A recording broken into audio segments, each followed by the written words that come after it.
Este podcast se presenta con el apoyo del Grupo Tecnoglass, el poder de la calidad. Diseñamos, fabricamos y comercializamos vidrios, ventanas y fachadas de calidad mundial.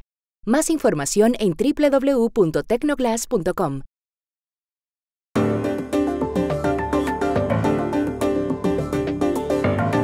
El domingo, a 3 semanas para la segunda vuelta en el Ecuador, fue el cara a cara entre Daniel Noboa y Luisa González.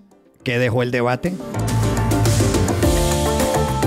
Aquí en Buenos Aires tuvo lugar ayer una muy nutrida manifestación por los 49 años del último golpe militar. ¿Qué pasó y cómo interpretarlo?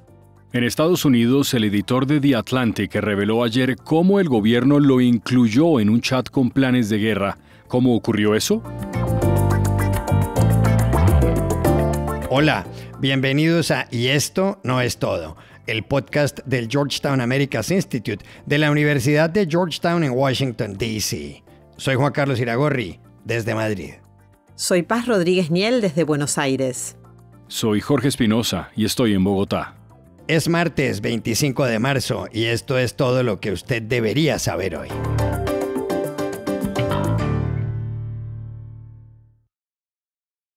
El Ecuador entró el domingo en la recta final para escoger a quien ocupará la presidencia a partir del 24 de mayo.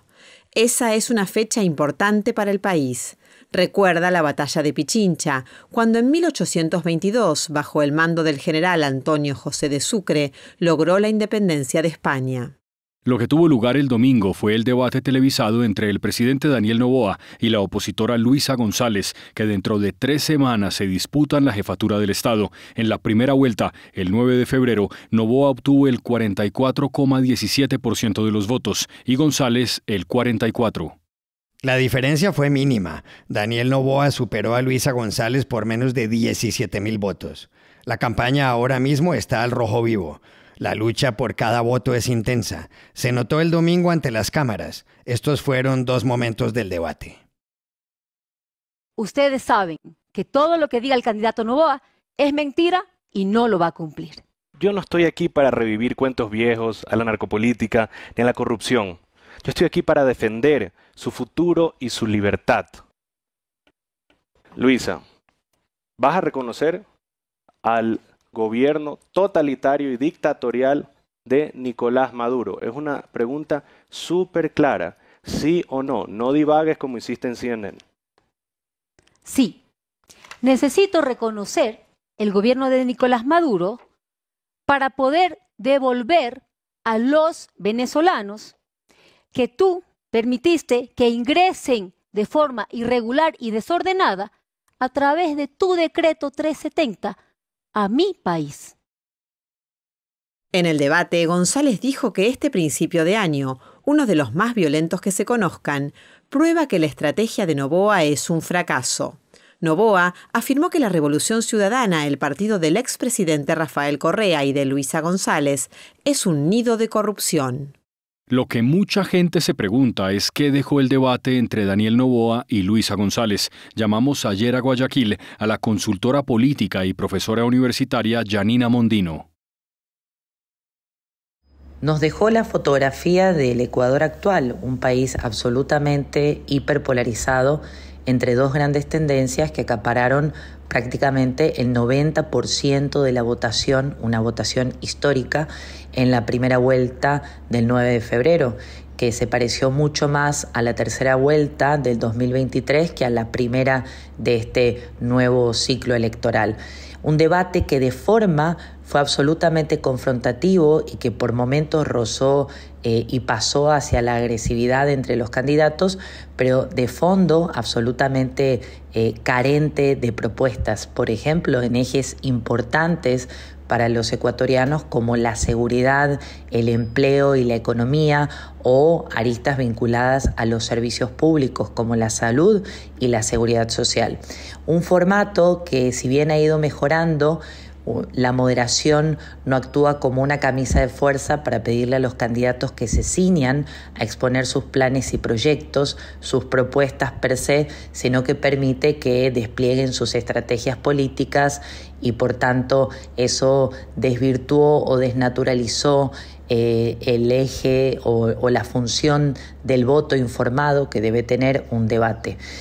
Finalmente, los candidatos el día domingo se dirigieron más a los propios que a los ajenos, es decir, se enfocaron mucho más en consolidar esa votación y creo que perdieron la oportunidad, por ejemplo, de llamar a la unidad, de llamar al consenso, pero sobre todo de apelar a esos 2,5 millones de ecuatorianos que o bien optaron por otro candidato o se mantuvieron en blancos y nulos.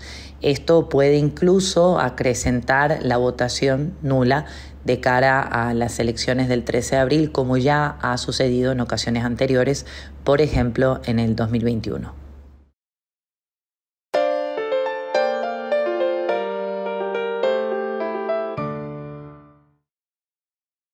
En Buenos Aires tuvo lugar ayer una manifestación importante, la que se convoca anualmente en el llamado Día de la Memoria, la Verdad y la Justicia. Se lleva a cabo cada 24 de marzo, pues fue ese día, en 1976, cuando se produjo el último golpe militar en ese país. Los acontecimientos que ocurrieron en esa fecha le pusieron fin a la presidencia de María Estela Martínez de Perón y acabaron instalando en el poder a una junta militar encabezada por el general Jorge Rafael Videla, que habló aquella noche. El país transita por una de las etapas más difíciles de su historia. Colocado al borde de la disgregación, la intervención de las Fuerzas Armadas ha constituido la única alternativa posible frente al deterioro provocado por el desgobierno, la corrupción y la complacencia. La democracia regresó a Argentina después de muchos años y de 30.000 desaparecidos, según organizaciones de derechos humanos. Fue el 30 de octubre de 1983, cuando los ciudadanos volvieron a las urnas y eligieron a Raúl Alfonsín, del partido Unión Cívica Radical. Pero Paz, cuando Javier Milei lleva ya 15 meses en la presidencia, ¿qué fue exactamente lo que sucedió en la marcha de ayer en Buenos Aires y qué implicaciones tiene? La marcha de ayer fue multitudinaria y si bien es una marcha que, como decían, se hace cada año, esta fue claramente una marcha contra el gobierno y más grande incluso que la del año pasado, cuando ya gobernaba Javier Milei. La habían convocado organizaciones de derechos humanos, gremios, partidos políticos y movimientos sociales, y hubo además muchas familias y mucha gente que no fue con ninguna de esas organizaciones. El gobierno de Milei está en eterna tensión con quienes han impulsado la investigación de los crímenes de la dictadura, por el número de los desaparecidos y porque dice que debe haber una memoria completa y que deben reabrirse las investigaciones por los delitos de la guerrilla. Los organismos de derechos humanos, a su vez, los acusan a Milei y a su vicepresidenta, Victoria Villarroel, de negacionistas. Sabes que ayer pasó algo llamativo. Justo antes de la marcha, el gobierno sorprendió con un anuncio: la desclasificación total de los archivos vinculados con la dictadura. Algo que en rigor ya había dispuesto Cristina Fernández de Kirchner, pero que nunca se terminó de materializar por completo. Por ahora es solo un anuncio, el gobierno no precisó cómo ni cuándo se va a hacer, y los organismos de derechos humanos desconfían de este anuncio. El gobierno, en cambio, dice que es la prueba de que Milei sí quiere toda la verdad. Pero, volviendo a la marcha de ayer, la marcha fue más allá del tema del golpe del 76 y de la dictadura. Le reprocharon a Milei el ajuste económico, el acuerdo con el Fondo Monetario Internacional y la dura represión policial en una marcha anterior, donde casi matan las fuerzas federales a un fotógrafo. Es difícil decir con precisión cuánta gente hubo ayer en la calle, pero se puede decir sin ninguna duda que se llenó la Plaza de Mayo y también las dos grandes diagonales que salen de la plaza hasta la avenida 9 de Julio. Estas son varias cuadras. Estaban además abarrotadas las calles cercanas a la plaza.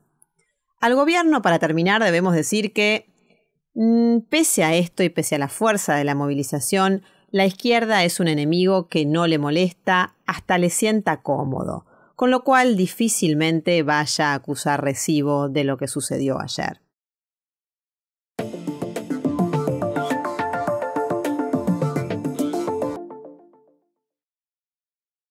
Este podcast se presenta por cortesía de Movistar Empresas, el aliado que está transformando y potenciando negocios en toda Hispanoamérica con soluciones digitales en cloud, IoT, seguridad, conectividad, Big Data y advertising. Movistar Empresas, siempre el camino seguro. Y este podcast se realiza con el apoyo de Progreso, compañía líder en soluciones innovadoras en construcción, agro y energía. Impulsamos el desarrollo sostenible en América Latina. Más información en www.progreso.com. En Washington sucedió ayer algo verdaderamente inusual. El gobierno del presidente de Estados Unidos, Donald Trump, se vio involucrado en una controversia relacionada, atención, con la seguridad del Estado. La polémica, muy dura, se inició por un artículo de la revista The Atlantic. El artículo del editor jefe Jeffrey Goldberg se titula The Trump Administration Accidentally Texted Me Its War Plans, es decir, el gobierno Trump me envió equivocadamente por texto sus planes de guerra. The Atlantic es una revista muy respetada, nació en Boston en 1857. El artículo de Goldberg se refiere a un reciente ataque a los hutíes, grupo islamista de Yemen al sur de Arabia Saudí. Ayer el presidente de Estados Unidos, Donald Trump, dijo no saber nada y agregó que The Atlantic no le gusta, que no es exactamente una revista y que puede cerrar. I don't know anything about it. I'm not a big fan of The Atlantic. To me, it's a magazine that's going out of business. I think it's not much of a magazine, but I know nothing about it. You're saying that they had what? Pero, ¿por qué ha causado tanta polémica en Washington el artículo de Jeffrey Goldberg? ¿Cuál es el problema que, según algunos, podría afectar incluso al secretario de Defensa Pete Hegseth? Llamamos ayer a esa ciudad a Dori Toribio, corresponsal y analista política. Juan Carlos, esta historia que publica el editor jefe de The Atlantic, Jeffrey Goldberg, es extraordinaria en el sentido de que no hay precedentes aquí de algo parecido y las repercusiones solo acaban de empezar. Washington está con la boca abierta, decía ayer el periodista de CNN Alex Marquardt, especializado en seguridad nacional. Goldberg relata cómo el 11 de marzo le llegó a su teléfono una invitación del asesor de seguridad nacional de la Casa Blanca, Mike Waltz, para unirse a un grupo de Signal, que es una red gratuita de mensajes encriptados que se usa mucho aquí en Washington por periodistas, gobierno, fuentes. Y Goldberg cuenta que se preguntó si era real o una trampa para periodistas, pero finalmente aceptó la solicitud y de repente se encontró dentro de un grupo, de un chat, con cargos muy poderosos en seguridad y defensa de la administración Trump, como el vicepresidente de Estados Unidos, J.D. Vance, o la jefa de gabinete de la Casa Blanca, Susie Wiles, debatiendo sobre la estrategia de Washington contra los rebeldes hutíes en el Yemen. Días después, en ese mismo grupo, el jefe del Pentágono envió un documento clasificado con detalles militares muy explícitos sobre el bombardeo de Washington contra posiciones hutíes el 15 de marzo, al que Goldberg tuvo acceso, por lo tanto, 2 horas antes de que el ataque ocurriera, dando inicio a la campaña de Estados Unidos aquel día contra el grupo rebelde en Yemen. El periodista relata su incredulidad en este artículo del que habla todo Washington por varias cuestiones de gravedad. Primero, el error de incluir a un periodista en estos mensajes de alto nivel del gobierno que el Consejo de Seguridad Nacional de la Casa Blanca ya ha confirmado que son reales, pero sobre todo el hecho de que este grupo exista, que altos miembros del gobierno de Estados Unidos estén debatiendo en una plataforma de mensajes no clasificada temas tan delicados y clasificados, algo que suele ocurrir en la sala de situación de la Casa Blanca, por ejemplo, y por parte de un gobierno que es tan duro contra las filtraciones. Toda esta situación ya está generando muchas preguntas aquí sobre si esto viola la ley de espionaje de 1917, que protege la difusión de este tipo de información clasificada y sensible del gobierno, y desde el Congreso, demócratas y republicanos ya están pidiendo explicaciones, hablando de una situación muy peligrosa e incompetente. En cuanto al contenido, Este artículo de Goldberg, que lleva años sufriendo ataques del presidente Trump, así como su publicación The Atlantic, ofrece una ventana a las conversaciones internas de la administración estadounidense, desde los insistentes ataques despectivos del vicepresidente Vance a Europa a los emojis con los que se comunican también los altos cargos de seguridad nacional de Washington, con muchas banderas de Estados Unidos, puños al frente y bíceps flexionados en señal de fuerza.